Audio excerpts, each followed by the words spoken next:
Have you ever wondered if there's a hidden hero in Greek mythology, one not mentioned in Homer's Iliad or Hesiod's Theogony, but who still wields the thunder of Zeus and the heart of a true warrior?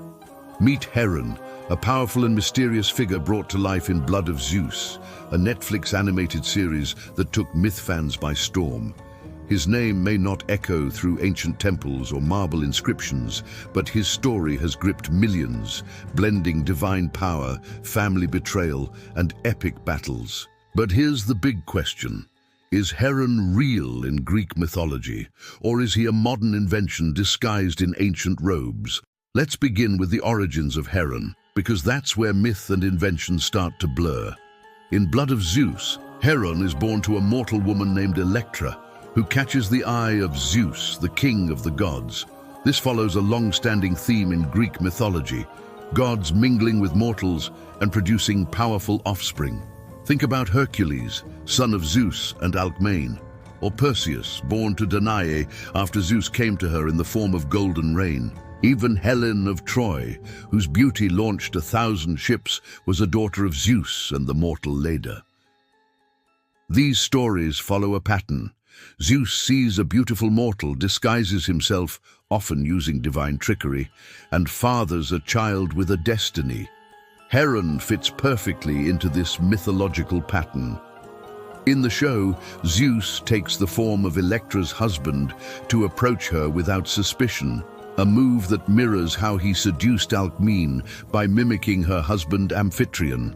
This link not only builds Heron's credibility within the mythological world, but also shows how ancient ideas can be reimagined with modern storytelling. Now, while the name Heron doesn't appear in classical Greek mythology as a demigod or warrior, there is a historical figure named Hero, or Heron, of Alexandria, a brilliant Greek engineer and mathematician from the 1st century AD. He invented early steam engines, fountains, and other clever machines. While this Heron is a man of science, not myth, it's possible the creators of Blood of Zeus borrowed his name to root their character in ancient Greek culture, even if only loosely. Still, the Heron of Blood of Zeus is purely fictional, a character made to feel like he was lost in the scrolls of history. But just because he's not found in ancient texts doesn't mean he lacks mythological depth. In fact, his entire story is woven from threads of real Greek myths: divine conflict, monstrous enemies, sibling rivalries, and fate versus free will. These themes are everywhere in Greek storytelling. Take the idea of hidden birth and lost identity. Heron grows up unaware that he's the son of a god.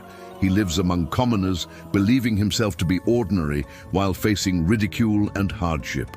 This motif appears in many ancient myths. For example, Perseus was locked in a chest and cast into the sea as an infant. Oedipus was abandoned and raised away from his royal lineage. Theseus grew up unaware that he was the prince of Athens. This hidden prince story helps Heron connect to a long line of mythical heroes who must discover who they really are before they can change the world. One of the most powerful themes in Heron's story is the war between gods. In Blood of Zeus, the gods of Olympus are split. Some support Zeus and his son Heron, while others, including Hera, work against them. This echoes the Titanomachy, the ancient war between the Titans and the Olympians, where Zeus and his siblings overthrew their father Cronus. Later we see the Gigantomachy, a battle between the gods and giants. These celestial wars weren't just about power, they represented chaos versus order, old versus new. Heron's battles against demons and rival gods continue this tradition, updating it for a modern audience. And speaking of demons, the series introduces monstrous creatures created from the bodies of fallen giants. This isn't just random fantasy. It's inspired by actual Greek myth. After the Gigantomachy, it was believed that the earth gave birth to new monsters from the blood of the giants who died in battle. The idea that violence creates more violence is deeply rooted in Greek thought. Heron's enemies aren't just strong, they're the cursed consequences of divine war. This makes his battles more meaningful and symbolic. Now let's talk about Heron's powers, because this is where the show truly lets him shine. As a demigod, he inherits abilities from his father Zeus, but they don't appear all at once. Instead, Heron's powers awaken gradually, triggered by moments of intense emotion, danger, and purpose. This mirrors how Hercules, despite his strength, had to complete a series of labors to truly become a hero. Heron's path is not easy. He suffers, fails, and loses, but each struggle brings him closer to his full potential. Eventually, Heron gains lightning powers, a direct gift of his divine bloodline. He channels thunder and energy through his body, blasting enemies and shielding allies. This is clearly influenced by Zeus's famous weapon, the thunderbolt. But unlike Zeus, who often uses his power for domination, Heron uses his gifts for protection. His strength is tied to his compassion, not his ego. This marks a shift from traditional myths, where heroes often fall victim to hubris, excessive pride that angers the gods. Heron avoids hubris. He listens, learns, and grows, traits not often seen in classic Greek heroes. Achilles, for example, was strong but arrogant, and his pride nearly cost the Greeks the Trojan War. Odysseus was clever but boastful, which led to years of wandering and hardship. Heron, on the other hand, reflects a modern ideal of heroism, not perfect, but good-hearted and self-aware. His relationship with Zeus is also worth exploring. In the myths, Zeus is not exactly the best father. He fathers many children, but rarely takes responsibility for them. In Blood of Zeus, however, Zeus shows real care for Heron, even risking the wrath of Hera to protect him. This creates a more emotional, personal version of the King of Gods, a Zeus who loves, regrets, and sacrifices. It humanizes the divine and gives viewers a deeper connection to the myth. Perhaps the most compelling part of Heron's story is his relationship with Seraphim, a powerful demon warrior who is eventually revealed to be Heron's half-brother. This twist adds emotional complexity and recalls other mythological sibling conflicts, like Eteocles and Polynices, who fought to the death in the Seven Against Thebes, or Apollo and Artemis, whose twin bond was tested by divine politics. Seraphim's fall into darkness mirrors what Heron might have become if he made different choices. It is not just a fight between good and evil, it's a mirror held up to Heron's soul. Through Heron, we see how a new myth can feel just as deep and meaningful as the old ones. His story touches on identity, family, betrayal, and destiny, universal themes that never go out of style. And though his name is new, his spirit is ancient. As Heron steps into his powers, he also steps into his destiny, not just as a fighter, but as a symbol. In the climax of Blood of Zeus, the final battles between the gods and the demonic army test everything Heron has learned. He is no longer a bystander or a confused young man. He becomes the focal point of divine conflict, the one who can either bring balance or allow destruction. The final confrontation with Seraphim is perhaps the most emotionally charged part of the story. Heron doesn't just face a villain, he confronts a brother, a reflection of everything he might have become if anger had consumed him.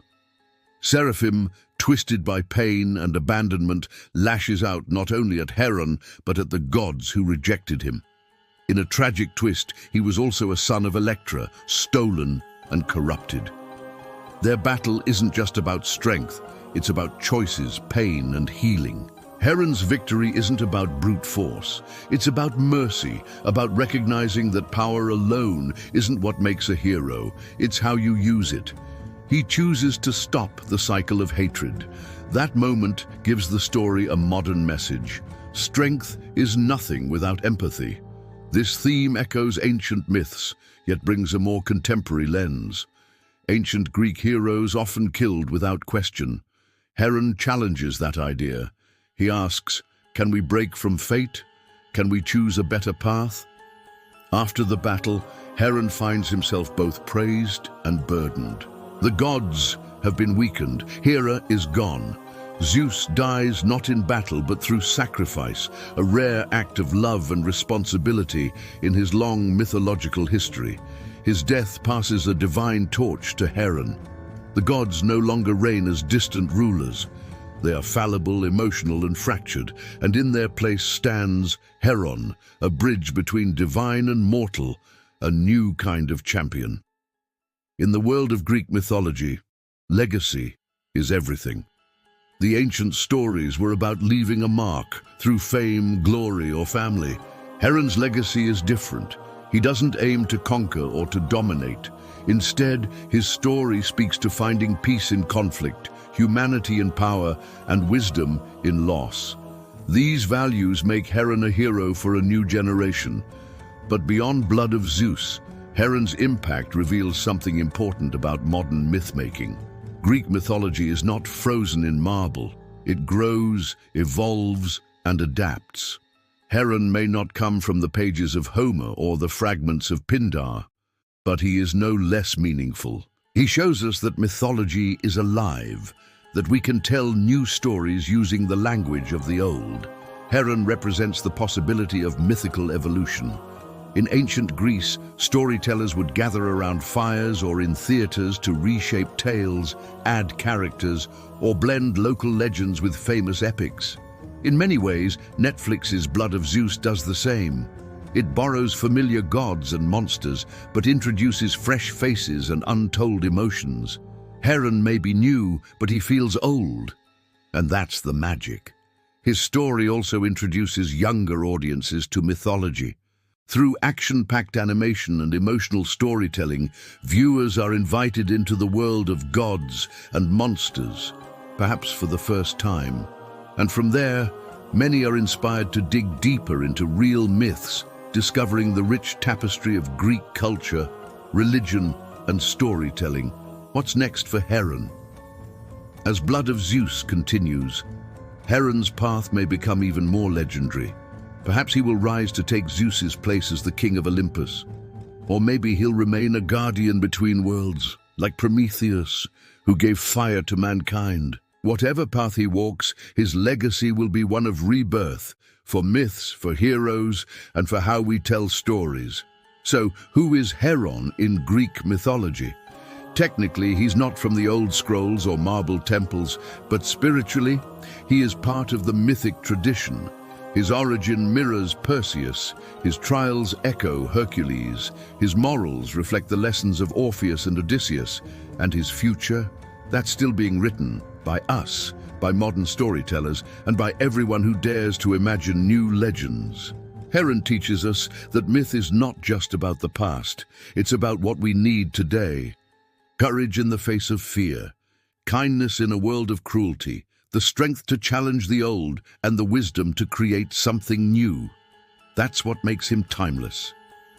If you enjoyed this deep dive into Heron's myth, don't forget to like this video, subscribe for more legendary content, and hit that bell icon so you never miss a story from the world of myths, legends, and beyond. Heron may not be ancient, but his story has just begun.